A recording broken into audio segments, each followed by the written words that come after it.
तो मेरे प्यारे साथियों, आज के इस वीडियो में हम लोग बात करने वाले हैं, बस ज़्यादा कुछ नहीं, त्रिभुज के टोटल का टोटल सब्जेक्टिव क्वेश्चन के बारे में बात करने वाले हैं। और हाँ, आप लोग को हम बता देते हैं कि इस अध्याय से आप लोग को जितना हम बता रहे हैं ना, ये इस भी देखिए यहाँ पे जो हम बता रहे हैं, आप लोग को ध्यान से समझिएगा हम क्या कहने जा रहे हैं। इस स्लाइड में आप लोग देख सकते हैं कि टोटल का टोटल हमने जो है 13 स्लाइड ऐड किए हैं, यानी कि इसमें क्वेश्चन की संख्या जो है 12 गो है, यानी कि 12 गो टाइप जो है इस चैप्टर से हम लोग पढ़ने वाले हैं। और ये जो है 12 टाइप जो है, आप लोग विश्वास नहीं करेंगे, हम अपने कोचिंग संस्थान का जो नोट्स है ना, उसी से उठाए हैं डायरेक्ट। आप लोग हम नोट्स भी दिखा देते हैं। ये है जो मेरा कोचिंग है, और कोचिंग का जो है क्या चीज़, ये यहाँ पे नाम देख सकते हैं, सफलता एक्सप्रेस के नाम से हम कोचिंग चलाते हैं। मेरा बलथरा में जो है कोचिंग है, ठीक है, ध्यान रखिएगा। और यहाँ पे आप लोग देख सकते हैं कि मेरे कोचिंग का जो है टाइप वाइज जो है, देखिए टाइप 1 टाइप 2 इधर है सब, ठीक है। एक एक टाइप पे बहुत सारा क्वेश्चन हम दे रहते हैं, तो ये सब जो है टाइप का क्वेश्चन है, और हर एक टाइप का जो है क्वेश्चन आप लोग को भी यहाँ पे कराने वाले हैं। इस बात को ध्यान रखेंगे। इस नोट्स में आप लोग देख सकते हैं स्पष्ट रूप से कि 48 को जो है क्वेश्चन दिया जाता है मेरे बच्चे को, ठीक है, ध्यान रखिएगा। तो जो भी मेरे विद्यार्थी मेरे पास जो पढ़ते हैं, उन लोगों को यह नोट्स दिया जा चुका है। तो आप लोग भी अगर ध्यान से इस वीडियो को शुरू से लेकर के अंत तक देखते हैं, तो इन सभी टाइप्स का जो है क्वेश्चन आपको भी इसी वीडियो में मिल जाएगा। लेकिन और आप लोग को हम बता रहे हैं कि ये 12 को क्वेश्चन करने से ये चैप्टर कंप्लीट नहीं होता। एक और बात आप लोग जान लो कि ये 12 को क्वेश्चन के अलावे आपको जो है थ्योरम भी ध्यान रखना होगा, क्योंकि थ्योरम्स जो है 5 मार्क्स के पूछे जाते हैं। कितने मार्क्स के पूछे जाते हैं जी? 5 मार्क्स के परीक्षा में पूछे जाते हैं। और आप लोग को जान करके आश्चर्यचकित होना पड़ेगा कि हम त्रिभुज का जो है टोटल का टोटल थ्योरम हमने बता रखा है अपने ही इस यूट्यूब चैनल पे। तो आइए हम बता देते हैं कहाँ से आपको जो है वो थ्योरम सब खोज लेना है। तो सबसे पहले आपको जो है क्रोम ब्राउजर ओपन कर लेना है। क्रोम ब्राउजर में जो है यहाँ पे देखिए आप लोग का क्रोम ब्राउजर चाहे यूट्यूब ओपन कर लीजिएगा, उसमें जो है थिंक प्लस लिख के सर्च कीजिएगा। थिंक प्लस लिख के सर्च कीजिएगा यहाँ पे जैसे ही, ठीक है। तो ऐसा जो है एक चैनल आ जाएगा। चैनल का जो है फोटो पे क्लिक करना है। हम एक बार आपको दिखा देते हैं। यहाँ पे क्या करना है जी, आपको फोटो पे ऐसा क्लिक कर देना है। तो क्लिक करेंगे तो यहाँ पे खुल जाएगा। और यहाँ पे जो आप लोग को सीधे सीधे चले आना है, यहाँ पे देखिएगा प्लेलिस्ट का एक सेक्शन दिया होगा। देखिए होम का सेक्शन, फिर वीडियोज़ का, शॉर्ट्स का, लाइव का, फिर उसी तरह से काशी जी यहाँ पे प्लेलिस्ट का सेक्शन दिया हुआ है। इस प्लेलिस्ट वाले सेक्शन पे आप लोग को क्लिक कर देना है। तो आप लोग को सामने यहाँ पे सब प्लेलिस्ट खुल जाएगा। और प्लेलिस्ट जैसे ही खुलेगा ना जी, तो आप लोग यहाँ पे देखेंगे तो तरह तरह के बने की प्लेलिस्ट दिखाई देंगे। इसी में आपको एक ऐसा दिखाई देगा, सभी पर में एक वीडियो में, यहाँ पे दिखा हुआ आ रहा होगा सभी पर में एक वीडियो में। तो इस मैंने कि इसमें जो है 10 को टोटल ऑब्जेक्ट मैंने कि वीडियो अपलोडेड है। इस 200 वीडियो को अगर आप लोग देख लेते हैं तो थ्योरम जो है आप लोग का पूरा का पूरा कंप्लीट हो जाएगा। आपको बताते हैं एक बार फिर से कि ये 5 मार्क्स में मैंने कि पूछे जाते हैं, और बिना थ्योरम्स के छठा चैप्टर को पढ़ना आप लोग के लिए हानिकारक साबित तो हो सकता है। तो आप लोग जरूर ही क्या कर सकते हैं जी, पूरा का पूरा प्रमेय पढ़ लीजिएगा, ठीक है। उसके अलावा अगर आप लोग मेरे चैनल पे है तो आप लोग देख सकते हैं कि पूरा गणित का ऑब्जेक्टिव हमने खत्म करके रखा हुआ है। यहाँ पे इस वाले टारगेट का जो है जितना भी ऑब्जेक्टिव क्वेश्चन होता है ना जी, उस सब का सब जो है हमने खत्म करा के रखा है। केमिस्ट्री भी खत्म हमने करके रखा हुआ है। और अभी जो है मैथ का ऑब्जेक्ट मैंने कि सब्जेक्टिव वाला चल रहा है। कौन सा चल रहा है जी? सब्जेक्टिव वाला। और ए सीरीज भी आप लोग को जल्द खत्म देखने को मिल सकता है। तो आप लोग फटाफट मेरे चैनल को सब्सक्राइब करके रख लीजिए और बेल आइकन को भी प्रेस कर लीजिए। तो चलिए हम आप लोग को लेकर चलते हैं सीधे सीधे अपने आज के वीडियो को क्वेश्चन पे, ठीक है। तो यहाँ पे आप लोग देख सकते हैं पहला नंबर क्वेश्चन क्या कह रहा है जी। तो एक नंबर जो क्वेश्चन है वो कह रहा है कि त्रिभुज एबीसी में डी समांतर बीसी है। तो जैसे जैसे इस सवाल में बोलेगा वैसे वैसे आपको चित्र बनाते चलना है, ठीक है। तो यहाँ पे त्रिभुज एबीसी बोला है, तो हम लोग को भी बनाना पड़ेगा त्रिभुज एबीसी, ठीक है। आप लोग जो है त्रिभुज एबीसी बना लेंगे। तो यहाँ पे ए, फिर बी, और क्या चीज़ जी, सी लिख लेंगे। यहाँ पे कह रहा है कि डी जो है बीसी के समांतर है। तो यहाँ पे बीसी के जो है समांतर हम एक रेखा खींच लेंगे डीई, ठीक है। तो यहाँ पे हम एक रेखा मैंने क्या चीज कर लीजिए, ड्रॉ कर लिए डी, ठीक है। अब यहाँ से कह रहा है कि ए डी बटा डी बी जो है 3/5 है। तो ए डी बटा जो डी बी है वो 3/5 है। कहने का मतलब है 3:5 के रूप में दिया हुआ है। और साथ में कह रहा है कि ए सी जो है 4.8 सेंटीमीटर है। तो देखिए यहाँ पे है ए और यहाँ पे है सी, यानी कि ए से लेकर के सी तक का जो दूरी दिया है वो टोटल दिया है ये 4.8 सेंटीमीटर दिया हुआ है। इस बात को ध्यान रखेंगे। तो पूछा है ए का मान, यानी कि ए से लेकर के ई तक का मान पूछा है। तो अगर आप लोग इस सवाल को बनाना चाहते हैं तो आप लोग को सबसे पहले एक थ्योरम याद होना चाहिए जिसका नाम है थेल्स प्रमेय। अगर आप लोग थेल्स प्रमेय का जो है नहीं जानते हैं तो हमने शुरुआत में ही आपको बता दिया है कि सारे के सारे थ्योरम इस चैप्टर का कहाँ पे जाकर देखना है, वो जाकर के जरूर आप लोग प्लेलिस्ट से ढूंढिए और देखा स्टार्ट कीजिए, ठीक है। तो जितना आप लोग मैंने कि उसको देख लेंगे तो उतना ही आप लोग का होगा जी ये चैप्टर आसानी से समझ में आने लगेगा। ठीक है, तो अगर आसानी से आप लोग समझना चाहते हैं तो जरूर जाकर उस थ्योरम को देखिएगा, हर एक थ्योरम को एक एक करके देख लीजिएगा, रोमांचक तरीके से बताया गया है, आपको मजा आएगा। ठीक है, ध्यान रखिए। तो यहाँ पे 1 नंबर जो सवाल हम लोग देख लेते हैं। तो सबसे पहले यहाँ पे लिख लेंगे हम लोग दिया है, इस बात को आप लोग जरूर लिखेंगे हर एक क्वेश्चन में क्या क्या दिया है। तो दिया है यहाँ पे त्रिभुज ABC में दिया है डी जो है किसके समांतर है जी, BC के समांतर है, कॉमा AD और बटा में DB, इसका मान जो दिया है वो 3/5 दिया है, और यहाँ पे AC का जो मान दिया है वो दिया है 4:8 सेंटीमीटर दिया है।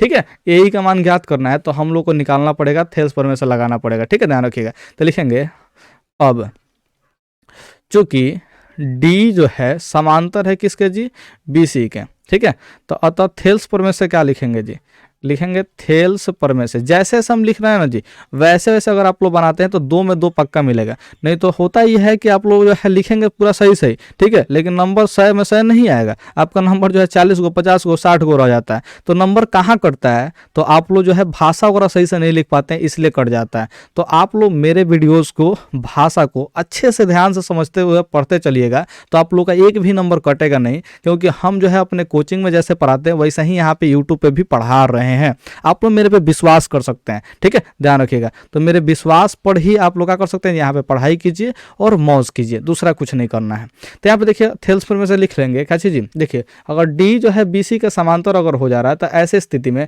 है AD के बटा में जो DB होगा, क्या चीज जी, AD के बटा में DB, और वही जो होगा बराबर होगा इधर AE के बटा में EC के।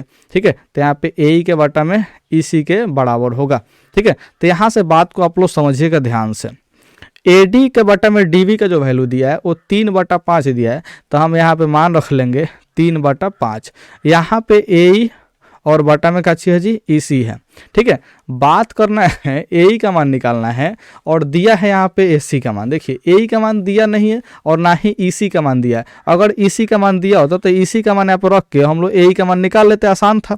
लेकिन यहाँ पे AC का मान दे दिया है, गड़बड़ यहाँ पे किया है। तो गड़बड़ बाबू नहीं किया है, आपको थोड़ा सा दिमाग लगाना पड़ेगा, जो कि हमने थ्योरम वाला जो सेक्शन है ना जी, उसी में पढ़ाए हैं थेल्स प्रमेय का विलोम। अगर थेल्स प्रमेय के विलोम को अगर आप लोग आसानी से माने कि आसानी से देख सकते हैं, तो उसमें हमने बताया था कि ऐसे सिचुएशन में क्या करते हैं, पलट देते हैं। तो 5/3 लिख लेंगे पलट के, इधर EC को ऊपर लिख लेंगे, EC और बटा में AE लिख लेंगे। ठीक है, ध्यान रखिएगा। अब यहाँ से जो है हम लोग दोनों तरफ 1 जोड़ते हैं। ठीक है, तो यहाँ से लिखेंगे या 5/3 प्लस में 1, इधर भी लिखेंगे EC बटा में AE और प्लस में 1 लिख देंगे। अब यहाँ पे बटा का जोड़ हम लोग बनाते हैं तो क्या होगा जी, 3 का लघुत्तम जो है 3 ही हो जाएगा, तो 3 एकम 3 और 5 एकम 5 हो जाता है, प्लस है देखिए 3 एकम 3 हो जाता है, तो यहाँ पे 3 लिख लेंगे। यहाँ पे AE का लघुत्तम जो है AE ही होगा, तो AE एकम AE, तो EC एकम क्या हो जाएगा जी, EC हो जाएगा, और AE में 1 से गुना होगा तो क्या होगा जी, यहाँ पे AE हो जाएगा। तो आप लोग यहाँ पर स्पष्ट रूप से देख पा रहे हैं कि अब हमने 5 और 3 इधर का लिख लिया जी, 8/3 लिख लिया, और यहाँ पे AE देखिए AE और EC को जोड़िए, तो यहाँ पे है AE और यहाँ पे है EC। अगर AE और EC को जोड़ लेते हैं तो पूरा का पूरा AC बन जाता है, तो यहाँ पे हमारा आ गया AC और बाटा में आ गया AE। ठीक है, तो ऐसा हमने इसलिए किया क्योंकि AE का मान निकालना था और AC का मान हमको दिया था, तो AC प्राप्त करने के लिए हमको ये प्लॉट के एक जोड़ करके बट्टा का जोड़ बनाना पड़ा, यानी कि 3 गो स्टेप हमको करना पड़ा, तब जाके यहाँ पे AC आया। अब यही क्या करते हैं, कई सारे टीचर लोग क्या करते हैं जी कि यहाँ पे इसको डायरेक्टली यहाँ पे हल कर लेते हैं कि कहते हैं 5 और 3 8 होगा, तो यहाँ पे 8 का वैल्यू जो है 4.8 है, जो कि हमने ऑब्जेक्टिव में उस तरह से बताया हुआ है। ठीक है, तो ऑब्जेक्टिव वाला मेथड अगर सब्जेक्टिव में लगाइएगा तो क्या होगा कि गलत हो जाएगा और आपका जो है 2 में 2 नहीं आएगा आंसर को। जैसे 1 नंबर तो आ ही जाएगा, 1.5 नंबर भी दे सकते हैं, कोई दिक्कत नहीं है, लेकिन आप चाहें कि 2 में 2 ले लें तो नहीं हो सकता बाबू, क्योंकि आपको सही प्रोसेस भी बनाने पड़ेंगे। ठीक है, इस बात का ध्यान रखेंगे। तो हम अपने वीडियो में प्योर सही तरीका से पढ़ाते हैं, आप लोग मेरे वीडियोस पे विश्वास रखें, भरोसा रखें और पढ़ते चलें। जितना पढ़ा रहे हैं उतना आप लोग आराम से देखते चलें, कोई आपको तकलीफ नहीं होगी। जो भी पढ़ाएंगे एकदम सही सही पढ़ाने का प्रयास करेंगे। ठीक है, ध्यान रखिएगा। अब देखिए यहाँ पे 8/3 हो गया और बराबर में AC का मान जो है 4.8 हुआ, तो 4.8 सेंटीमीटर रख लेंगे, और AE का मान कितना है जी, तो निकालना है, तो AE का मान यहाँ पे निकालेंगे। अब यहाँ से हम लोग क्या करेंगे जी, हल करेंगे, थोड़ा सा और आगे बढ़ेंगे। तो देखिए AE में 8 से गुना करेंगे तो क्या होगा जी, यहाँ पे 8 AE हो जाएगा। ठीक है, तो 8 AE लिख लेंगे बराबर 4.8 में 3 से गुना करें तो 8 3 का 24 के 4 होगा और 4 3 12 2 14 हो जाएगा, यानी कि 144 हो जाएगा। दशमलव एक अंक पहले है, ठीक है, तो यहाँ पे एक अंक पहले दशमलव लगा लेंगे, ठीक है, ध्यान रखिएगा। अब यहाँ से अगर हम लोग ए का मान निकालना चाहें तो क्या होगा जी, तो आप लोग कहेंगे 14.4 अब बाटा में जो है 8 हो जाएगा, तो ई जो है कितना हो जाएगा जी, तो 18 से 144 होता है, तो यहाँ पे 18 बार में कटेगा, यानी कि 1.8 बार में ये कट जाएगा, तो इतना सेंटीमीटर आंसर हो जाएगा। तो अब यहाँ पे देखिए आंसर ऐसे भी लिखना है लिख सकते हैं, कोई दिक्कत नहीं है, लेकिन अगर आपके पास टाइम है तो लिख लीजिएगा। अतः ए का मान क्या है जी, यहाँ पे लिख लेंगे ए का मान, अगर टाइम हो तो अब लिखिएगा, ठीक है, ध्यान रखिए। ए का मान 1.8 सेंटीमीटर है, ठीक है, ध्यान रखेंगे। अब आंसर लिखा जाएगा, कोई दिक्कत नहीं होगा। तो आप लोग इस चीज़ का स्क्रीनशॉट ले लीजिए और आप लोग ध्यान रखेंगे कि चित्र जब भी बनाना हो तो दाहिने तरफ में कॉर्नर पे बनाते हैं, ये आपका सबसे सही प्लेस होता है बनाने का, ठीक है, ध्यान रखिएगा। तो आप लोग इस चीज़ का स्क्रीनशॉट ले लीजिए, हम लोग अगले क्वेश्चन यानी कि 2 नंबर पर बढ़ते हैं। अब यहाँ पे आप लोग आ जा बाबू 2 नंबर क्वेश्चन देखिए। 2 नंबर क्वेश्चन जो है यहाँ पे कह रहा है कि त्रिभुज ABC की भुजाओं AB तथा AC पर 2 बिंदुएं D और E क्रमशः इस प्रकार दिया गया है कि D समांतर BC यदि AD, अच्छा सवाल को जो है पढ़ते पढ़ते जो है समझ में नहीं आया ना जी, तो चित्र बना बना के समझा करें। जैसे अभी इसको पढ़ते पढ़ते जो है हमको उतना तकलीफ हो रहा था, मैंने कि दिमाग में उतना फिगर नहीं बन पा रहा था, तो हम क्या करेंगे कि चित्र बना लेंगे। कहा है त्रिभुज ABC, तो हम लोग यहाँ पे त्रिभुज ABC ड्रॉ कर लेंगे। लजाना शर्माना नहीं है, जैसे भी आपको सवाल में दिया रहे वैसे ही आप लोग को ड्रॉ कर लेना है, ठीक है, और ज़्यादा कॉमेडी वगैरह के चक्कर में मत पड़िए, ठीक है। जैसे पढ़ा रहे हैं पढ़ते चलिए, इस बात को ध्यान रखेंगे, जैसे पढ़ा रहे हैं पढ़ते चलिए, सीरियस होकर पढ़िए, क्योंकि कॉमेडी करने से कोई खास लाभ आपको जीवन में होने वाला नहीं है। बात को समझ गए, ठीक है। अब पढ़िए, तो यहाँ पे ABC है, इसके भुजा AB और AC पर 2 बिंदु, तो AB पर एगो बिंदु और AC पर जो है एगो बिंदु लगा लेंगे। तो D और E है, यहाँ पे क्या चीज़ D और E है, ठीक है, ध्यान रखिएगा। 2 बिंदु लगा दिए, इसको मिला लीजिए कि इस प्रकार देखिए D जो है BC के समांतर है, तो D जो है क्या जी के समांतर हो गया जी, BC के समांतर हो गया। अब यहाँ पे AD का जो मान दिया है 4x माइनस में 3 दिया है, तो AD का मान रख लेंगे 4x माइनस में 3 रख लेंगे। कहा है AE का मान जो है 8x माइनस 7 है, तो यहाँ पे AE का मान जो है 8x माइनस में 7 रख लेंगे। AE जो भी बिंदु दिया रहेगा उसके देख लेंगे। BD है, तो B यहाँ पे D यहाँ पे B से लेकर D तक का जो दिया है मान वो दिया 3x माइनस में 1 दिया है, तो 3x माइनस में 1 लिख लेंगे।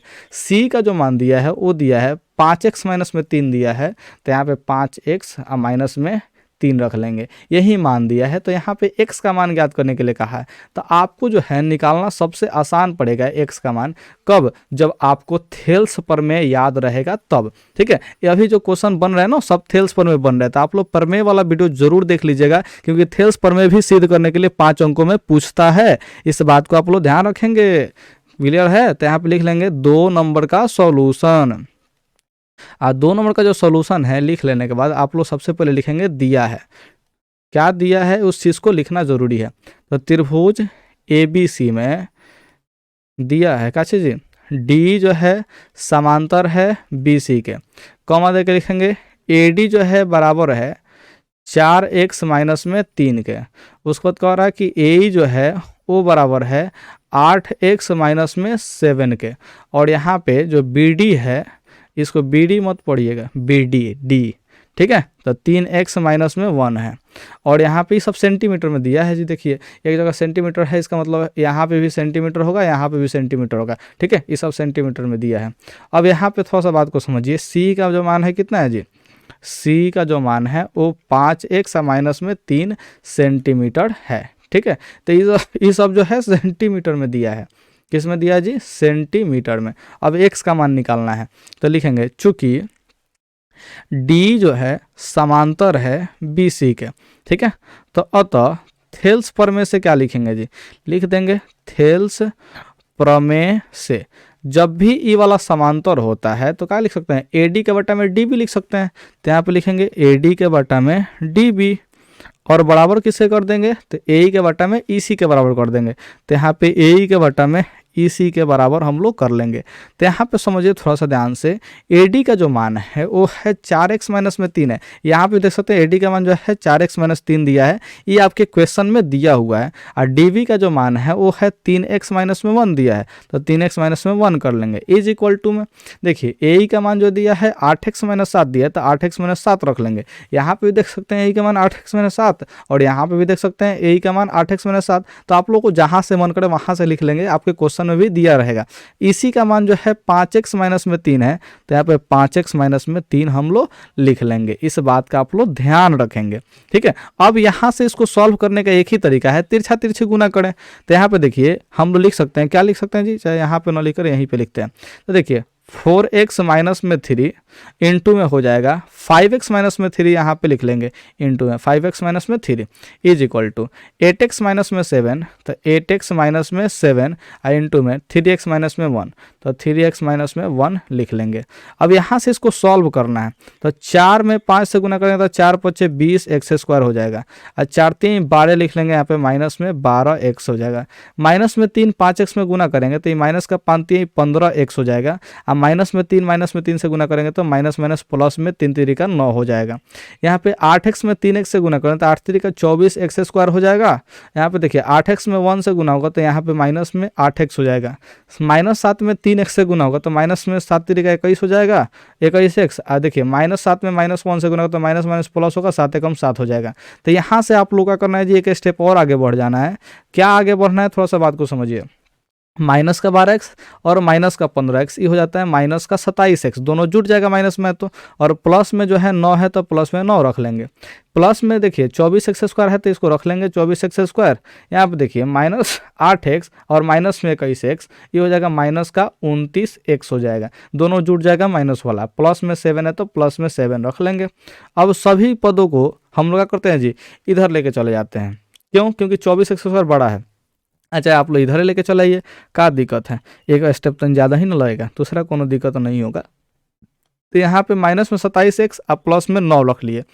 और देखिए 24x जो है एक्स स्क्वायर जो है उधर प्लस में, तो इधर आएगा तो ये हो जाएगा माइनस का 24x स्क्वायर हो जाएगा। माइनस में 29x है तो इधर आएगा, बराबर के इधर लेके आएंगे तो क्या होगा जी, प्लस का 29x हो जाएगा। ये प्लस 7 इधर आएगा तो ये हो जाएगा माइनस का 7 इज इक्वल टू में 0 हो जाएगा। बात को समझिएगा ध्यान से। तो 20x स्क्वायर प्लस में है और माइनस में 24x स्क्वायर है, तो इसका मतलब हुआ कि ये घटेगा तो 12 वाला का चिन्ह देंगे, माइनस दे देंगे, ठीक है। तो 24 को में से 20 को घटेगा तो माइनस का 4x स्क्वायर हो जाएगा। देखिए माइनस में 27x और प्लस में 29x, तो ये हो जाएगा, ये प्लस में 2x हो जाएगा। प्लस में 9 और माइनस में 7, तो इसका मतलब हुआ कि प्लस में 2 होगा बराबर में 0। 9 में से 7 घटेगा तो 2 हो जाएगा, ठीक है। अब यहाँ से हमको सब में 2 कॉमन दिखाई दे रहा है, तो कॉमन हम 2 निकाल लेंगे। 2 ही नहीं निकालेंगे, माइनस का 2 निकालेंगे, क्योंकि एक्स स्क्वायर वाला जो है माइनस में है, ठीक है। तो माइनस 2 निकालिए, ज़्यादा सुविधा होगा। तो माइनस में 2 से गुना करेंगे तो होगा जी माइनस का 4 होगा, और यहाँ पे एक्स जो है का ची होगा जी, एक्स स्क्वायर यहाँ पे लग जाएगा प्लस है। देखिए है 2x है तो इसमें से 2 कॉमन निकाल लेंगे, तो देखिए ये प्लस में नहीं बचेगा। आप लोग दिमाग थोड़ा सा लगाइएगा, तो क्या होगा जी, माइनस में बचेगा। देखिए कैसे, ये माइनस है तो अगर माइनस में माइनस से गुना करते हैं तब ना प्लस आएगा जी, इसलिए यहाँ पे माइनस लगेगा। 2 बाहर निकाले तो x बचेगा, यहाँ पे भी प्लस लाना है तो यहाँ पे माइनस लिखेंगे, और 2 में 1 से गुना करेंगे तब जाकर 2 होगा, है 2 में 1 से गुना होगा तो 2 होगा। इसका मतलब यह हुआ कि यहाँ पे आप लोग बात को समझिएगा ध्यान से, है 2x स्क्वायर माइनस x और माइनस में 1 बराबर 0 हुआ। क्यों? क्योंकि 2 जो है माइनस में वो गुना में है, तो इसका मतलब है कि अगर बराबर को उधर भेजेंगे तो 0 के बटा के नीचे आएगा। तो जब 0 के बटा के नीचे आएगा तो 0 में माइनस 2 से भाग देंगे तो कितना होगा, 0 ही तो होगा, ठीक है। अब यहाँ से आपको सॉल्व कर लेना है और आंसर आपका आ जाएगा। ये आप लोग को हम बता देते हैं कि 5 मार्क्स में क्वेश्चन पूछा जाएगा। अगर 5 मार्क्स से क्वेश्चन पूछा जाएगा ना जी, तभी जाके बनाइएगा। अगर 2 मार्क्स में पूछता है तो इसको छोड़ दीजिएगा, और इसके बाद वाला जो भी क्वेश्चन होगा ना जी, वो सब बनाएगा। जो छोटा छोटा हो ना वही बनाते हैं। ये आपको तभी होगा जब आपको सारे क्वेश्चंस आते रहेंगे तब, ठीक है। तो इसलिए सभी क्वेश्चंस को बढ़िया से अंत तक देखते चलिए, नहीं तो फिर मज़ा ही किरकिरा हो जाएगा। आप लोग मेरे को समझ ही नहीं पाएंगे कि हम किस लेवल के टीचर हैं। तो क्या आप लोग वीडियो को अंत तक देखते हैं? नीचे कमेंट कीजिए कि हाँ हम सर जी अंत तक देखते हैं, थोड़ा सा कमेंट कीजिए। तो अब देखते हैं यहाँ पे कि या देखिए 2x स्क्वायर माइनस में x अब माइनस में 1 है, तो इसको हम लोग को बीच वाला को तोड़ना है। तो आपको हमने सिखाया दूसरा चैप्टर में भी और चौथा चैप्टर में भी। क्या आप लोगों ने दूसरा चैप्टर चौथा चैप्टर का जो है सब्जेक्टिव वीडियो देखा? अगर देखे होंगे तो इसको हम एक्स का मान यहाँ से निकालना हमने सिखाया है। अगर नहीं देखे हैं तो प्लीज़ आप जाइए प्लेलिस्ट में, ढूंढिए कहाँ पे है सब्जेक्टिव का टोटल क्वेश्चन, उसमें जो है हम दूसरा चैप्टर भी देख लीजिए, चौथा चैप्टर भी देख लीजिए, आपको जो है पक्का निकालने आ जाएगा एक्स का मान। ठीक है, मुझे उम्मीद है कि आप जरूर सीख जाएंगे, तो जरूर जाकर के देख लीजिएगा अगर नहीं देखे होंगे तो। ठीक है, क्योंकि हम थोड़ा सा बवाल आदमी हैं। अब आगे यहाँ पे समझते हैं जी, 2x² माइनस एक्स माइनस में 1 है तो इसको तोड़ना है, तो यहाँ पे लिख लेंगे 2x²। माइनस में एक्स को तोड़ने का मतलब यही हुआ कि माइनस में 2x आप प्लस में x रख लीजिए, माइनस का 1 कीजिए, बराबर में 0 कीजिए। ठीक है, हम क्यों कर रहे हैं, क्योंकि माइनस में 2x और प्लस में x जो है ये आता है माइनस का x हो जाता है। और देखिए माइनस 2x में x से गुना करें तो माइनस का 2x² होगा, जो कि फर्स्ट और लास्ट को गुना करने पर भी उतना ही होता है। तो इस कंसेप्ट को आप लोगों को हम दूसरा चैप्टर चौथा चैप्टर में समझाए हैं, ज़रूर एक बार देख लीजिएगा, तो यहाँ पर भी बात समझ में आ जाएगा। अगर आपने छोड़ दिया है उस चैप्टर को तो जरूर जाके देखिएगा। यहाँ पे देखिए 2x² माइनस में 2x है, तो यहाँ पे कॉमन निकाल लीजिए, 2x को कॉमन निकालिए तो क्या होगा जी, यहाँ पे x बचेगा, माइनस 2x को कॉमन निकालें तो क्या बचेगा जी, 1 बचेगा। देखिए x और -1 में कुछ भी कॉमन नहीं है, तो ये प्लस का 1 कॉमन निकालिए तो क्या होगा जी, x - 1 जो है बचेगा, क्योंकि x से गुना करने में कोई फर्क पड़ने वाला नहीं है। ठीक है, अब यहाँ पे समझिए, तो x - 1 x - 1 जो है कॉमन हो जाएगा, तो क्या हो जाएगा जी, x - 1 और यहाँ पे x - 1 कॉमन हो तो कॉमन निकालिए, तो इस वाले पद में 2x बचेगा तो 2x लिख लेंगे, और यहाँ पे जो है +1 बचेगा तो +1 लिख लेंगे, बराबर में 0 कर लेंगे। अब बात को थोड़ा सा समझिएगा ध्यान से। देखिए अब यहाँ पे हम लोग या नहीं लिख करके अतः लिखने का प्रयास करेंगे। ए भाई मिट्टी की जाओ, तो यहाँ पे देखिए अतः लिखिए, तो अतः x - 1 के बराबर भी 0 करना होगा हम लोग को, और 2x प्लस में 1 के बराबर भी 0 करना होगा। यहाँ पे देखिए 1 था, थोड़ा सा गड़बड़ हो गया है, यहाँ पे हम लोग 1 को लिखे हुए थे, तो ए वाला 1 यहाँ पे है और फिर ब्रैकेट है। ठीक है, ध्यान रखिएगा। तो इसलिए यहाँ पे x का जो मान निकला -1 जो है उधर जाएगा तो प्लस का 1 हो जाएगा, और यहाँ पे जो x का मान है वो है +1 उधर जाएगा तो माइनस का 1, और x से गुना में 2 है तो यहाँ पे 2 लिख देंगे। अब कई सारे टीचर लोग क्या करेंगे जी कि यहाँ पे जो है आंसर लिखवा करके आगे बढ़ जाएंगे कि x का मान इतना इतना है, लेकिन बबुआ मेरे ध्यान से समझिएगा थोड़ा सा, अगर यहाँ तक भी आप लोग लिख देते हैं और फिर भी 5 में 5 मार्क्स पाना चाहते हैं तो आप लोग ध्यान रखें कि आपने अभी तक गलत ही सॉल्व किया है, आपका आंसर अभी भी नहीं आया है। अगर इतना तक भी देख लिए उसके बाद सोच रहे हैं कि हम बना के छोड़ देंगे इतना वह कि x का मान तो निकाल लिए और यहाँ पे x का मान तो पूछा ही था, तो आप जो है 5 में 5 मार्क्स पा जाएंगे, लेकिन ऐसा कभी मैंने कि नहीं होगा यहाँ तक छोड़ देने के बाद कि 5 में 5 मार्क्स आपको दे दिए जाएं। ठीक है, ध्यान रखिएगा। तो आप लोग क्या करेंगे, थोड़ा सा बात को समझिए। आपको x का मान रख करके चेक भी करना होगा कि क्या यह x का मान सही है, तो यहाँ पे चेक कीजिए, -1/2 को इसमें रख के चेक करना है। ठीक है, तो देखिए 4x - 3 हम यहाँ पे चेक कर रहे हैं, आपको जो है ये चेक मैंने कि माइंड में कर लेना है, हम यहाँ पे आपको समझाने के लिए लिख रहे हैं, तो माइंड में हम चेक कर चुके हैं। देखिए 4 है, x का जो मान है वो -1/2 है। ठीक है, अब माइनस का 3 है, तो 2 से जो है 4 2 बार में कटेगा, तो 2 में -1 से गुना तो माइनस का 2, और यहाँ पे माइनस का 3, इसका मतलब है कि माइनस का 5 आया। कितना आया जी, -5 आया। इसका मतलब यहाँ पे समझ रहे हैं जी कि हाई वाला जो है इसका जो इकाई है वो -5 सेंटीमीटर है, क्योंकि ए वाला जो है देखिए सेंटीमीटर में सब दिया है, किस में दिया है जी, सेंटीमीटर में, और आपको पता है कि माइनस में दूरी नहीं होता है, यानी कि -1/2 है वो सही आंसर नहीं है, यह संभव है ही नहीं। तो यहाँ पे लिख लेंगे कि यह संभव नहीं है, क्योंकि इसको रखने से जो है माइनस में आंसर आ जाता है। ठीक है, तो ये लिखेंगे यह संभव नहीं है। अब तब लिखेंगे यहाँ पे अतः x का मान क्या होगा जी, x का मान 1 है। अब आप लोग चाहें तो 1 को रख करके हर एक में चेक कर सकते हैं, लेकिन आपका आंसर जो है यहाँ पे प्लस में ही आएगा। हमने माइंड में चेक कर लिया है, आपको भी मन करे तो माइंड में चेक कर सकते हैं, चाहे आप लोग रख के चेक कर लीजिए, हर एक स्थिति में क्या आएगा जी, प्लस में ही मान आएगा अगर x का मान 1 रखते हैं तो। ठीक है, लेकिन -1/2 रखेंगे तो देखिए यहाँ पे माइनस में मान आ गया, जो कि सही नहीं था। तो मुझे उम्मीद है कि आप लोग मेरे बातों को समझे होंगे, तो और भी आप लोग आगे वाले स्टेप को जरूर अपनाएंगे। यहाँ पे थोड़ा सा मिटकाउना हम यहाँ पे लगा देते हैं, ये वाला, और मिटा देते हैं। ठीक है, जो भी एक्स्ट्रा पार्ट है उसको हम लोग मिटा लेते हैं। और आप लोग क्या कर लीजिए कि देखिए इसको पहले लिख लीजिएगा कॉपी में, फिर है 1 नंबर वाला पार्ट हुआ, फिर है क्या चीज़ 2 नंबर वाला सेक्शन हुआ है इतना दूर, ठीक है, और फिर हाई वाला जो है 3 नंबर वाला सेक्शन हुआ, ठीक है। तो 3 नंबर में इसको उतारना है, यानी कि इतना बनाइएगा तो आपको 5 में 5 मिलेगा, ठीक है। तो मुझे उम्मीद है कि आप लोग बढ़िया से पढ़ रहे हैं और परीक्षा के दृष्टिकोण से पढ़ रहे हैं और मेरे पे विश्वास रखते हुए पढ़ रहे हैं, इसलिए हम सही सही भी पढ़ा रहे हैं, ठीक है। तो आपको 5 में 5 मार्क्स लेना है तो यार ऐसे बनाया करो, ठीक है, ऐसे बनाया करो, गजब। अब यहाँ पे हम लोग आगे बढ़ जाते हैं, कितना नंबर क्वेश्चन पे जी, अगला क्वेश्चन, या कि मेरे नोट्स में 5 नंबर में है तो 5 नंबर क्वेश्चन को हम लोग सॉल्व कर लेते हैं। दी गई आकृति में एली ज्ञात करना है, यानी कि एली देख रहे हो, चित्र भी हमने ही बनाया है अपने सुंदर सुंदर हाथों से।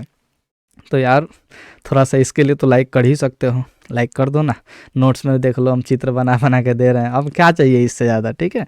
तो लाइक थोड़ा सा चाहिए हमको यार, लाइक कर दो, कोई दिक्कत नहीं होगा।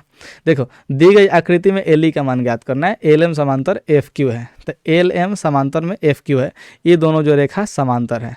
आपको चूंकि क्वेश्चन पेपर में ये चित्र दिया होगा इसलिए आपको एक बार इसको आंसर शीट में भी बनाना पड़ेगा आपको, ठीक है। तो आप लोग आंसर शीट में भी इस चित्र को बना लीजिएगा और उसके बाद आप लोग सोल्यूशन कीजिएगा। हम यहाँ पे लिख लेते हैं फिलहाल में 5 नंबर का सोल्यूशन, क्योंकि जो नंबर रहेगा उसका नंबर लगा करके आपको सोल्यूशन लिखना होगा। मेरे बात को समझ गए होंगे। अब यहाँ पे आगे समझते हैं। तो दिया है वाला सेक्शन तो लिखना भूलना ही नहीं है, दिया है लिख लीजिए, ठीक है। कौन सी दिया है, तो यहाँ पे त्रिभुज ई एफ क्यू में दिया है कौन सी, तो यहाँ पे एल एम समांतर दे दिया है एफ क्यू के, एल एम किसके समांतर दे दिया है जी, एफ क्यू के, और कमा में ई एम जो दिया है उसका मान 1.8 है, तो 1.8 सेंटीमीटर लिखना है। उसके बाद एम क्यू जो है इसका मान जो है 5.4 सेंटीमीटर है। इसके अलावा जो है एल एफ का जो मान है, एल एफ का मान वो है 7.2 सेंटीमीटर। इतना चीज़ दिया है तो हम लोग लिख लेंगे, क्लियर है। उसके बाद हम लोग थेल्स प्रमेय को अप्लाई करेंगे, तो लिखेंगे अब चूंकि एल एम समांतर है एफ क्यू के, तो इसलिए थेल्स प्रमेय से क्या हो जाएगा, तो थेल्स प्रमेय से लिखेंगे यहाँ पे। और थेल्स प्रमेय कहता है कि अगर है दोनों समांतर हो तो देखिए यहाँ पे एल ई का जो मान होगा, एल ई का मान वही होगा एल एफ का मान, क्या होगा जी, एल एफ का मान होगा, नहीं एल ई और बटा में एल एफ बराबर हो किसके जी, है एम ई और एम क्यू के बराबर होगा। तो यहाँ पे एम ई और बटा में एम क्यू के बराबर होगा। तो यहाँ पे एल ई का मान निकालना है और एल एफ का जो मान दिया है 7.2 दिया है, तो 7.2 सेंटीमीटर लिख लेंगे, और बटा में सेंटीमीटर वगैरह अभी हटा के रखते हैं क्योंकि बाद में हमको दिक्कत नहीं होगा। सेंटीमीटर हम लोग बाद में डायरेक्ट लगा लेंगे, कोई दिक्कत नहीं है। अगर चाहे तो आप लोग साथ साथ रख के भी लिख सकते हैं, इससे नंबर नहीं कटता है, क्लियर है। अब यहाँ पर समझिए एम ई का मान जो है कितना है जीते, एम ई इसका मान कितना है जी, 1.8 सेंटीमीटर है, तो 1.8 सेंटीमीटर हम लिख लेते हैं। एम क्यू का मान कितना है जी, एम क्यू का मान जो है 5.4 है, तो 5.4 सेंटीमीटर हम लिख लेते हैं। और यहीं से जो है हल कर लेना है, आंसर आ जाएगा। ये आपको 2 मार्क्स में पूछेगा, ज़्यादा मार्क्स में नहीं पूछेगा, तो इससे ज़्यादा का उम्मीद आप लोग मत रखिएगा। तो ये सवाल पूछा जाता है और आप लोगों से पूछा जाएगा भी। तो यहाँ पे एल ई का जो मान निकलेगा वो क्या निकलेगा जी, 1.8 बटा में 5.4। तो अब जब ये दो जगह सेंटीमीटर लगाइए दिए तो इसको भी लगाइए लो यार, क्या दिक्कत है, इस है सेंटीमीटर सेंटीमीटर, और गुने का हो जाएगा जी, देखिए एल ई के बटा में जो है 7.2 है, तो इस हो जाएगा, तो कहाँ जाएगा जी, गुना में चला जाएगा 7.2 सेंटीमीटर। तो 18 तियाँ 54 और 3 से 24 तियाँ 72, यानी कि 2.4 बार में कट जाएगा। तो इसलिए एल ई का मान कितना निकलेगा जी, एल ई का मान जो है वो निकलेगा वो 2.4 होगा। तो यहाँ पे लिख लेंगे 2.4 सेंटीमीटर, और यहीं पे हम लोग आंसर लिख सकते हैं, कोनो दिक्कत नहीं है। ये आपको 2 मार्क्स दे करके जाएगा। तो हम उम्मीद करते हैं कि आप लोग ऐसे ऐसे सवालों को बढ़िया से बनाने का प्रयत्न करते होंगे और सीख भी रहे होंगे। अगर आपको मेरे वीडियोस से फ़ायदा होता है तो आप लोग ज्वाइन बटन पे भी दबा करके मेरे चैनल के मेंबर बन सकते हैं, ठीक है। लेकिन अगर आपके पास पैसा हो तभी ऐसा कीजिएगा, पैसा ना हो तो कोई ज़रूरत नहीं है। यहाँ पे 7 नंबर को समझिए। त्रिभुज पी क्यू आर की भुजाओं पी क्यू और पी आर पर क्रमशः बिंदु ई और एफ स्थित है, ठीक है। तो यहाँ पे हम लिख लेते हैं त्रिभुज पी क्यू आर, क्योंकि जब भी चित्र वाला सवाल हो तो पहले चित्र बना लेना चाहिए।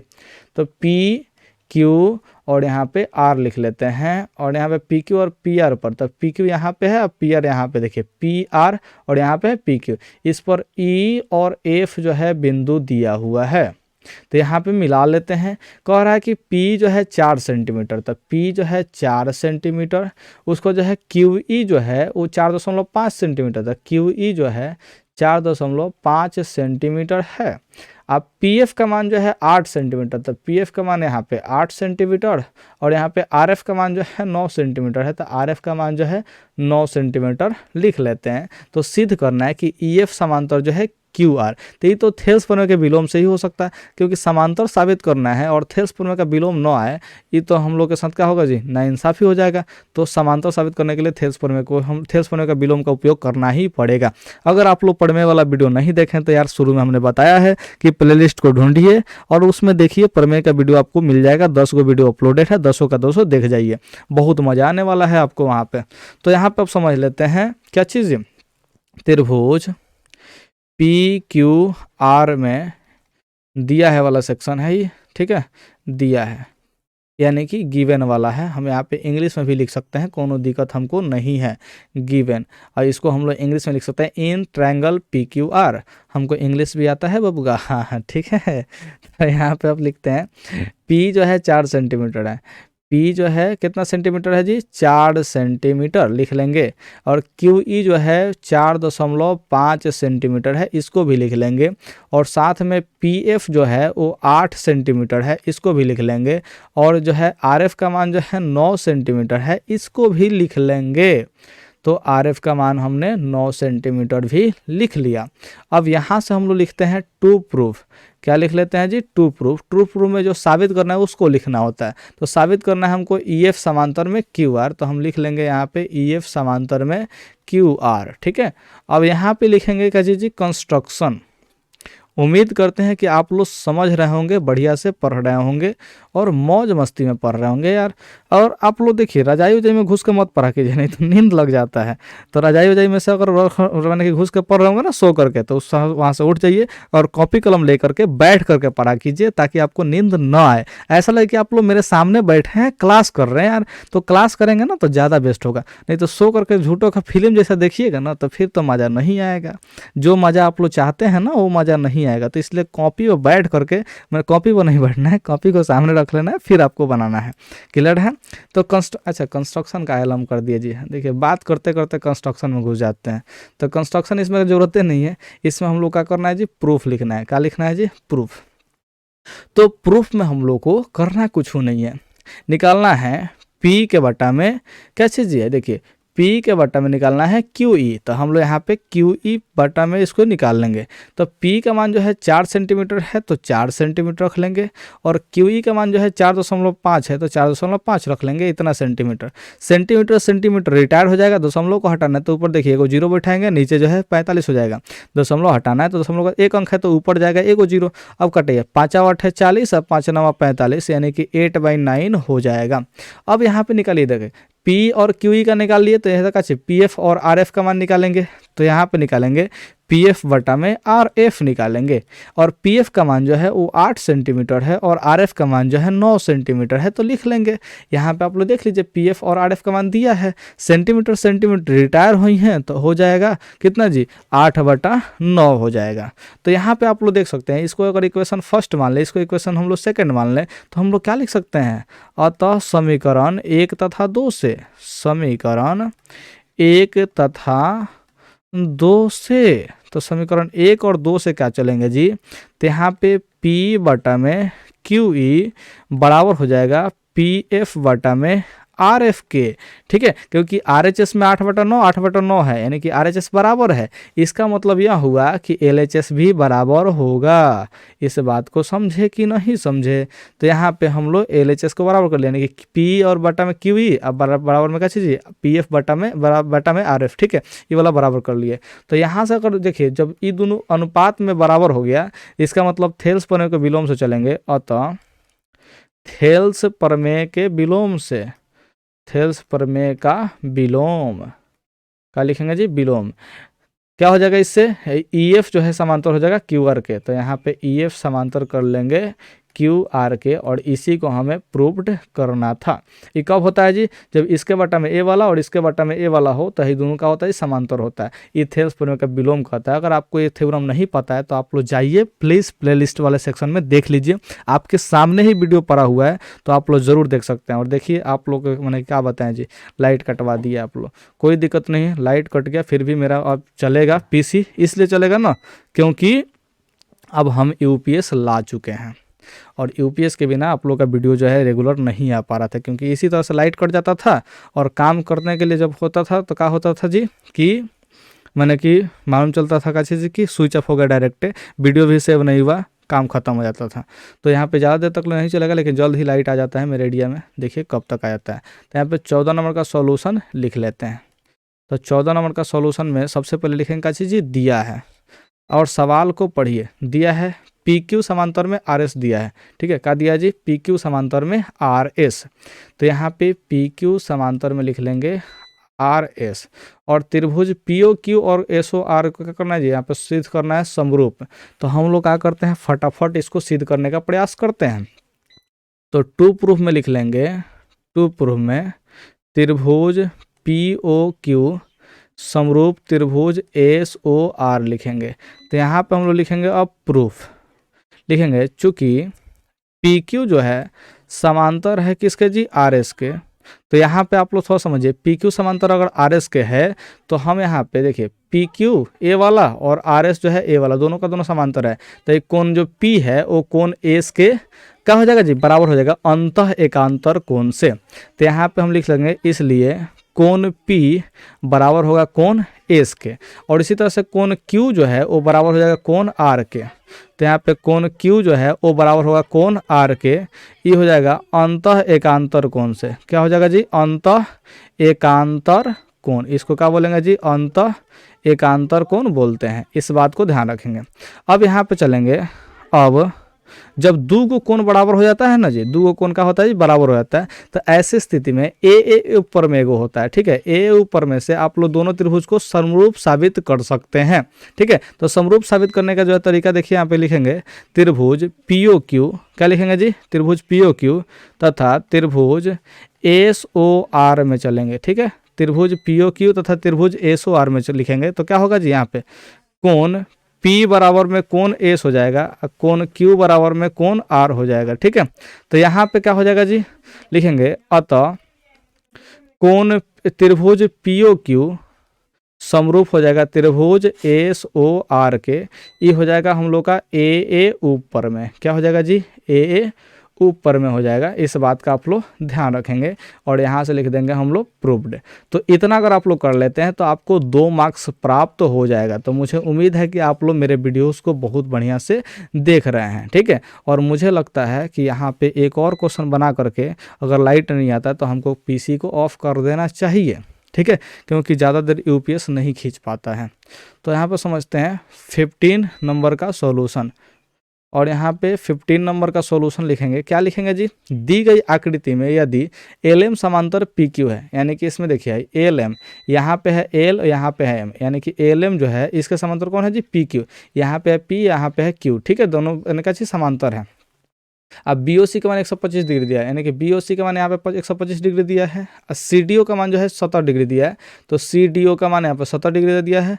तो DOC का मान निकालना है DOC, यानी कि यहाँ वाला कोण का मान निकालना है, और DCO का मान निकालना है DCO, यानी कि यहाँ का मान निकालना है। अरे यार तो बहुत ईजी है, इसको तो हम लोग ऐसे ही बना सकते हैं, इसमें क्या दिक्कत है। तो बनाइए, चलिए देखते हैं कैसे बनाते हैं आप लोग।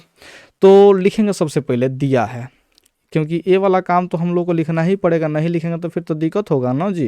तो लिखिए LM समांतर हो जाएगा PQ के, आ कोण BOC बराबर हो जाएगा कोण 125 डिग्री के, आ कोण CDO ये हो जाएगा 70 डिग्री के बराबर। लिखेंगे चूँकि BOD एक रेखा है, यहाँ पे एक रेखा है, ये रैखिक यूं से चल रहा है, ठीक है, ध्यान रखिएगा, रैखिक को समझा देते हैं, आप लोग टेंशन लेने की जरूरत नहीं है। एक रेखा है, बात को समझिए, यहाँ पे एक रेखा हो और का चीज़ कोई ऐसा रेखा काटा हो, तो इधर वाला कोण और इधर वाला कोण, दोनों कोण को जोड़ते हैं ना, तो ये 180 डिग्री के बराबर होता है। इसी को हम लोग रैखिक युग्म बोलते हैं। तो यहाँ पे देखिए, हाई एगो रेखा हुआ और इधर वाला कोण दोनों ही कोण हुआ, तो दोनों कोण को जोड़ेंगे तो 180 डिग्री के बराबर होगा। ठीक है, तो इसलिए यहाँ पे लिखेंगे कोण BOC अजोर कोण क्या चीज़ DOC बराबर हो जाएगा 180 डिग्री। और ई हम लोग को होता है रैखिक युग्म से। ई किससे होता है जी? रैखिक युग्म से। ठीक है, ध्यान रखिएगा। अब यहाँ पे हम लोग बात को समझते हैं कि BOC का जो है कितना जी 125 डिग्री यहाँ पे मान रख लेंगे, तो यहाँ पे 125 डिग्री हो जाएगा। और DOC का मान कितना है जी? DOC का मान निकालना है तो हम लोग DOC का मान जो है निकालेंगे और 180 डिग्री के बराबर, तो 180 डिग्री के बराबर कर लेंगे। यहाँ से आप लोग बात को समझिए, कोण DOC का मान क्या निकलेगा? तो 180 डिग्री अब माइनस में जो हो जाएगा 125 डिग्री। इसलिए कोण DOC का मान क्या होगा जी? 180 में से 125 को घटाएंगे तो इस सबको पता है 55 डिग्री होता है। अब यहाँ पे बात को समझिए, अब DOC का मान यहाँ पे निकालिए 55 डिग्री, तो हम यहाँ पे मान लिख लेते हैं DOC का 55 डिग्री। अब आप ही लोग बताइए, अगर एक त्रिभुज में दो कोण का मान दे दिया, तीसरा कोण का मान निकालना हो, तो हम लोग यही ना चलते हैं जी कि त्रिभुज के तीनों कोणों का फल 180 डिग्री होता है, तो तीनों कोण को जोड़ेंगे तो 180 डिग्री बराबर होगा। तो हम लोग वहीं वाला नियम लगाएंगे, त्रिभुज DOC में अब चलते हैं। तो त्रिभुज DOC में कोण क्या चीज़ यहाँ पे CDO का चीज़ CDO और कोण DOC और जोड़ कोण DCO का चीज़ DCO, ये हो जाएगा 180 डिग्री। देखिए कहाँ कहाँ कोण है, CDO यहाँ पे है कोण, इसका मान जो है 70 डिग्री दिया है, तो यहाँ पे लिख लेंगे 70 डिग्री और प्लस में DOC यानी कि हाई वाला कोण है, तो हाई वाला कोण 55 डिग्री का है, तो 55 डिग्री यहाँ पे लिख लेंगे, जो कि अभी यहाँ पे मान हमने निकाला है। और DCO का मान हम लोग को निकालना है, तो यहाँ पे 180 डिग्री के बराबर कर लेंगे। अब आप ही लोग बताइए, यहाँ पे 70 और 55 कितना होता है जी? तो आप लोग कहेंगे 125 डिग्री। और यहाँ पे कोण DCO का मान जो है वो क्या हो जाएगा जी? 180 डिग्री हो जाएगा। तो यहाँ पे कोण DCO का जो मान निकले वो कितना निकलेगा जी? 180 डिग्री या माइनस में 125 डिग्री। इसलिए कोण DCO का मान कितना निकला? तो 180 में से 125 घटेगा तो कितना होगा जी? 55 डिग्री यहाँ पे हो जाएगा। तो यहाँ पे अतः लिख लेंगे क्या चीज़ जी? कोण DOC बराबर में 55 डिग्री और यहाँ पे कोण DCO बराबर में जो है 55 डिग्री। ये दोनों में जो है 55 डिग्री लिख लेते हैं और ये हम लोग का हो जाएगा जी? आंसर हो जाएगा। तो मुझे उम्मीद है कि अगर आप लोग ऐसे बना लेते हैं तो आप लोग पक्का का पक्का 2 मार्क्स जो है ले लेंगे। ठीक है, 1 मार्क्स इधर वाले से मिलेगा और 1 मार्क्स इधर वाले से मिलेगा, मात्र 2 मार्क्स का क्वेश्चन था। ठीक है, क्या करेंगे, इतना लिखना ही पड़ता है। तो आप लोग को अगर 2 मार्क्स लेना है तो ऐसे क्वेश्चन को भी बना सकते हैं। ठीक है, लेकिन अगर अल्टरनेटिव अगर देखिए छोटा छोटा क्वेश्चन हो ना, तो वही क्वेश्चन बनाया कीजिएगा। यहाँ पे जो अगला क्वेश्चन है बहुत ही प्यारा सा शानदार सा क्वेश्चन है। क्या है जी? कि 2 त्रिभुजों के समरूप होने के लिए प्रतिबंध को लिखें। तो आप लोगों को सबसे पहले लिख लेना है 16 नंबर का। अब देखिए इसका उत्तर भी हम लोग लिख सकते हैं, कोनो दिक्कत नहीं होगा। ठीक है, तो 16 नंबर का हम लोग उत्तर भी लिख सकते हैं। और आप लोग का बहुत बहुत माने कि धन्यवाद कि आप लोग शायद प्रार्थना किए होंगे कि सर जी का वीडियो जो है जल्दी आ जाए। देखिए लाइट भी आ गया, तो मौज कीजिए यार, क्या दिक्कत है। आप लोग का पूरा खत्म कर देंगे यहाँ से। ये छठा चैप्टर एक वीडियो में फिर से वापस से खत्म हो जाने, तो हम सोचे थे कि इसका दूसरा का पार्ट लाना पड़ेगा, हम बंद करने वाले थे, लेकिन कोई बात नहीं, हम लोग यहाँ पे पढ़ेंगे। तो 16 नंबर का उत्तर जो है यहाँ पे लिखते हैं। तो 16 नंबर का देखिए आप सॉल्यूशन भी लिख सकते हैं, उत्तर भी लिख सकते हैं। चूंकि इसका आंसर भाषा में लिखना है तो हम उत्तर लिख रहे हैं। ठीक है, आप लोग चाहे तो प्रश्नोत्तर लिख सकते हैं, आंसर लिख सकते हैं, कुछ भी लिख सकते हैं, कोई गलती नहीं होता है, ध्यान रखिएगा। आप लोग सोचते हो कि सर जी प्रश्नोत्तर लिख देंगे चाहे उत्तर लिख देंगे तो ये सब गलत हो जाएगा, तो ऐसा कुछ नहीं है। बस आपको डिनोट करना चाहिए कि हाँ हमें यहाँ पे इस क्वेश्चन का जो है आंसर यहाँ से हमने बनाना शुरू किया है, आपको देखना है। ठीक है, इतना अगर आपने बता दिया तो उसके लिए नंबर काटने का उसके बाद कोई भी मैंने प्रयत्न नहीं करे, कोई भी टीचर आपका नंबर उसके लिए नहीं काटेगा। बात क्लियर है? अब यहाँ पर समझिए 16 नंबर का आंसर क्या लिखना है। तो लिखेंगे कि 2 त्रिभुजों के क्या लिखेंगे जी? 2 त्रिभुजों के समरूप होने के लिए प्रतिबंध निम्न है। इस बात को सबसे पहले ऊपर लिखेंगे, प्रतिबंध निम्न है। ठीक है, और एक नंबर लिखेंगे दोनों त्रिभुज के तीनों कोण क्रमशः बराबर हो। ठीक है, चाहे दोनों त्रिभुज समान कोणिक हो। ठीक है, इस तरह से लिख सकते हैं। तो दोनों त्रिभुजों के तीनों कोण क्रमशः बराबर हो। जितना सिंपल भाषा में लिखे ना उतना ही आपका नंबर नहीं कटता है। ठीक है, ध्यान रखिएगा, बराबर है नहीं, बराबर हो। ठीक है, यहाँ पे क्या लिख देंगे जी, बराबर हो, दोनों त्रिभुज के तीनों कोण बराबर क्रमशः बराबर हो। दूसरा नंबर का लिखेंगे जी, दोनों त्रिभुज की संगत भुजाएं, दोनों त्रिभुज की संगत भुजाएं, संगत भुजाएं क्रमशः समानुपातिक हो। क्या लिखेंगे जी, समानुपातिक हो। इस तरह से हम लोग लिख लेंगे, काम खत्म हम लोग का हो जाएगा। तो मुझे उम्मीद है कि आप लोग ऐसा लिख देते हैं तो आप लोग का जो है 2 में 2 आ जाएगा। लेकिन अगर आपके पास टाइम हो तो थोड़ा सा और इम्प्रूव कर सकते हैं, एग्जाम्पल भी लिख सकते हैं यार, क्या दिक्कत है। जैसे एक त्रिभुज ड्रॉ कर लीजिएगा, यहाँ पे ए बी सी, और एक और त्रिभुज ड्रॉ कर लीजिएगा, क्या चीज़ जी, पी क्यू आर। ठीक है, और यहाँ पे क्या लिख सकते हैं, थोड़ा सा ध्यान रखिएगा, त्रिभुज ए बी सी तथा त्रिभुज पी क्यू आर में। ठीक है, लिख सकते हैं। तो यहाँ पे ए बी के बटा में पहले कोण वाला बात लिख लीजिए, क्योंकि कोण वाला बात हम लोगों ने लिखा है 1 नंबर में। तो कोण लिख लीजिए, पहले कोण ए बराबर हो कोण पी के, कोण बी जो है बराबर हो कोण क्यू के, और कोण सी जो है बराबर हो कोण आर के। ठीक है, और तथा यहाँ पे ए बी के बटा में पी क्यू हो और बी सी के बटा में जो है क्यू आर हो। ठीक है, और साथ में क्या चीज़, ए सी के बटा में पी आर हो। ठीक है, तो यहाँ पे हम लिख सकते हैं, अतः त्रिभुज ए बी सी समरूप हो जाएगा त्रिभुज पी क्यू आर के। ये जो है हम लोग का शर्त था। ठीक है, और ध्यान रखेंगे इसी तरह से हम लोग का आंसर लिख देने से 2 में 2 आ जाएगा। हाई एक्स्ट्रा वाला जो बात हम लिखे हैं, अगर आपके पास टाइम हो तभी लिखिएगा, अन्यथा नहीं लिखने से भी कोई दिक्कत वाली बात नहीं है। ठीक है, इस बात को समझ जाइएगा। तो यहाँ पे अब हम लोग क्वेश्चन नंबर क्या चीज़ आगे बढ़ जाते हैं क्वेश्चन, तो इसको हम लोग डिलीट करते हैं और यहाँ पे हम लोग चले जाते हैं 18 नंबर क्वेश्चन पे। समलंब चतुर्भुज ए बी सी, जहाँ ए बी जो है क्या चीज़ समांतर है सी डी के। तो यहाँ पे हम लोग सबसे पहले समलंब चतुर्भुज बना ही लेते हैं ताकि हम लोग को समझने में आसानी हो। तो यहाँ पे समलंब चतुर्भुज में जो है 2 भुजा को हम लोग समांतर रखना है, ए बी और सी डी। तो हम मान के चलते हैं कि ये दोनों भुजा का है जी समांतर है। इसके विकर्ण एक दूसरे को ओ पर काटते हैं, तो विकर्ण को बाबू ओ पर कटवाओ। ठीक है, तो यहाँ पे हम विकर्ण को हम लोग ओ पे प्रतिच्छेद करा दिए। यहाँ पे कह रहा है कि ए बी जो है 2 सी डी के बराबर है। तो अगर इस सी डी को हम इधर मान लेते हैं तो सी डी का दुगुना जो है क्या हो जाएगा जी, ए बी हो जाएगा। यानी कि ए बी जो है बड़ा समांतर माने कि भुजा है। ठीक है, ध्यान रखिएगा। तो इसका क्षेत्रफल अथी ए ओ बी के क्षेत्रफल और सी ओ डी के क्षेत्रफलों का अनुपात निकालना है। तो ए ओ बी का क्षेत्रफल और सी ओ डी, तो सबसे पहले तो ये बात को समझो कि अगर देखो क्षेत्रफल का अनुपात निकालना हो, छठा चैप्टर संबंधी सवाल हो, ठीक है, तो आपको जो है क्षेत्रफल वाला प्रमेय जो है ध्यान रखना पड़ेगा। अब क्षेत्र वाला प्रमेय कहाँ मिलेगा जी, तो वहीं आप लोग को प्लेलिस्ट में हमने सिद्ध करवाया हुआ है। आप लोग जाके क्षेत्रफल वाला प्रमेय को ज़रूर एक बार देखें, हमने अच्छे से उसको सिद्ध करवाया हुआ है।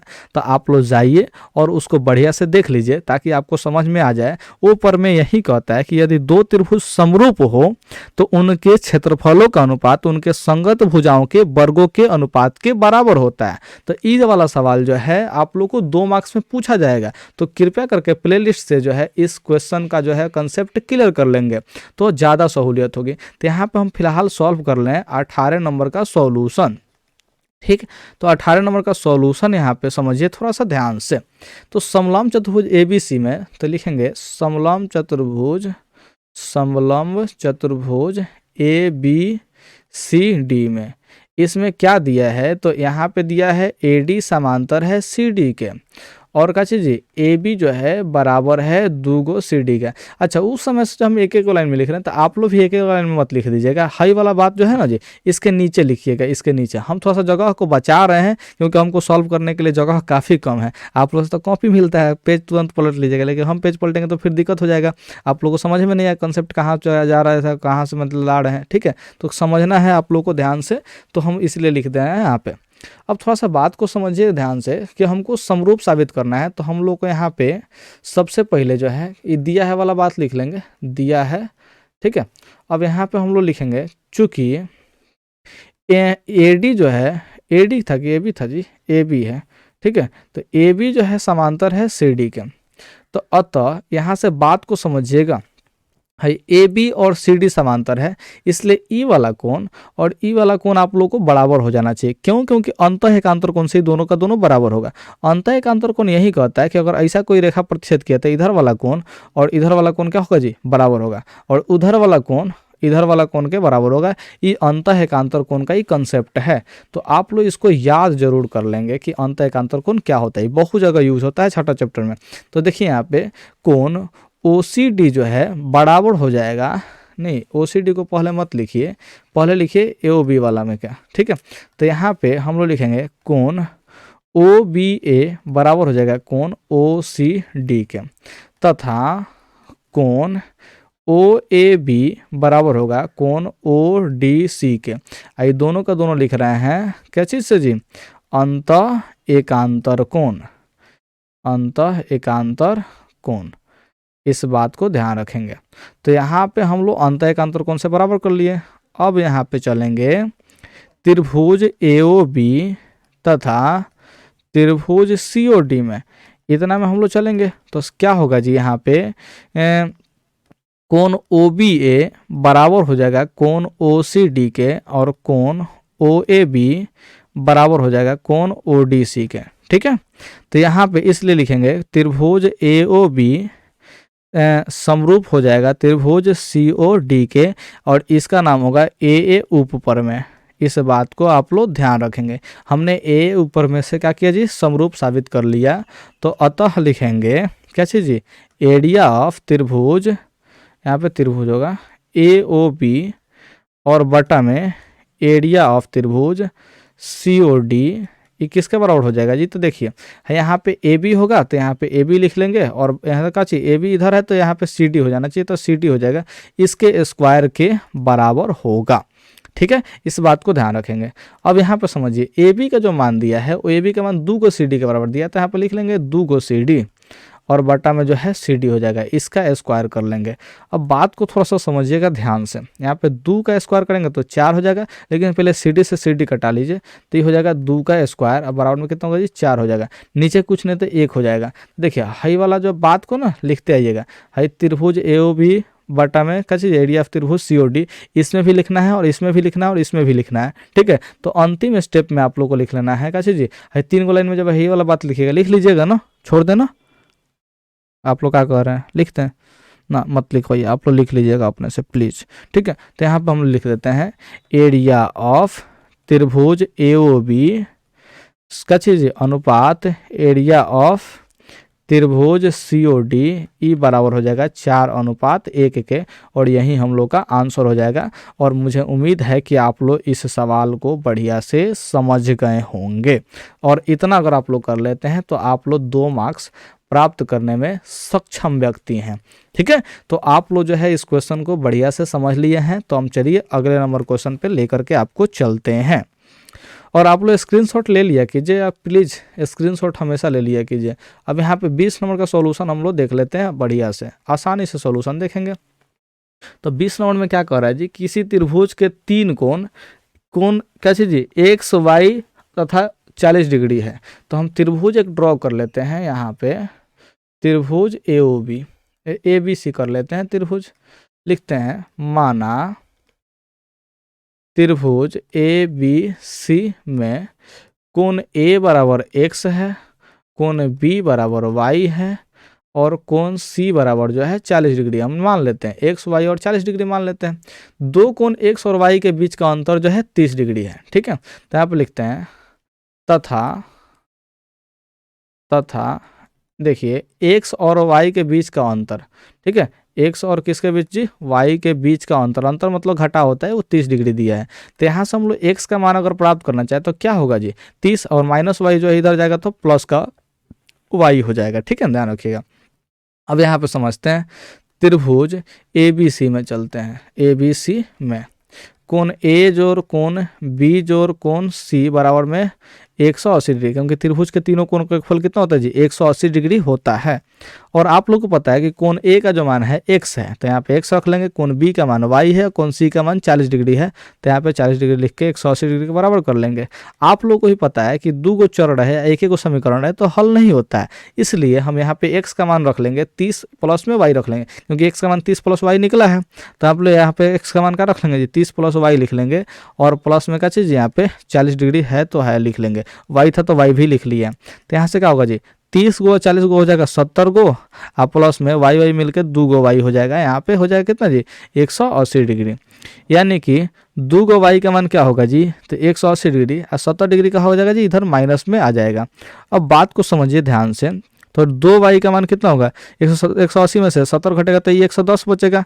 अब यहाँ पे बात को समझिए कि अगर वाई का मान हम लोग निकालना भी चाहें तो क्या होगा जी 110 बट्टा में जो है 2 हो जाएगा, तो इसलिए वाई बराबर कितना होगा 2 से 110 में भाग देंगे तो 55 डिग्री हो जाएगा।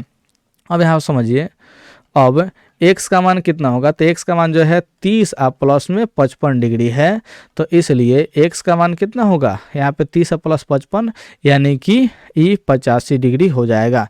तो अतः यहाँ से लिख लेंगे x का मान 85 डिग्री और y का मान हो जाएगा कितना 55 डिग्री, और यही हम लोग का आंसर हो जाएगा। ये दोनों जो है डिग्री में होगा। तो मुझे उम्मीद है कि आप लोग इस क्वेश्चन को भी आसानी से समझे होंगे और आप लोग 2 मार्क्स प्राप्त ज़रूर कर लेंगे। जो भी बेस्ट क्वेश्चंस है उसको ही करा रहे हैं, यानी कि इस टाइप का जो सवाल पूछेगा तो आप लोग ज़रूर बनाने का प्रयास करेंगे। अगर आप लोग से थ्योरम पूछा जाता है तो थ्योरम के लिए अलग प्लेलिस्ट बना करके रखे हुए हैं, प्लीज़ जा करके देख लीजिएगा थ्योरम्स, ठीक है। अब यहाँ पे 20 नंबर के बाद जो है आप लोग 21 नंबर नहीं 22 नंबर सवाल डायरेक्ट देखिए, ठीक है, जो कि इसमें शायद कितना नंबर सवाल हो सकता है, तो आप लोग देखा कीजिए। एक समबाहु त्रिभुज की परिमिति जो है 3 सेंटीमीटर है। कितना सेंटीमीटर है जी 300 सेंटीमीटर। इसका क्षेत्रफल ज्ञात करना है, तो बहुत ही इजी सवाल है। तो हम लोग लिख लेंगे 22 नंबर का सॉल्यूशन। ये आपको 2 मार्क्स में ही पूछे जाएंगे, इससे ज़्यादा मार्क्स के सवाल नहीं पूछे जाएंगे, ठीक है। तो यहाँ पे लिखेंगे चूंकि समबाहु त्रिभुज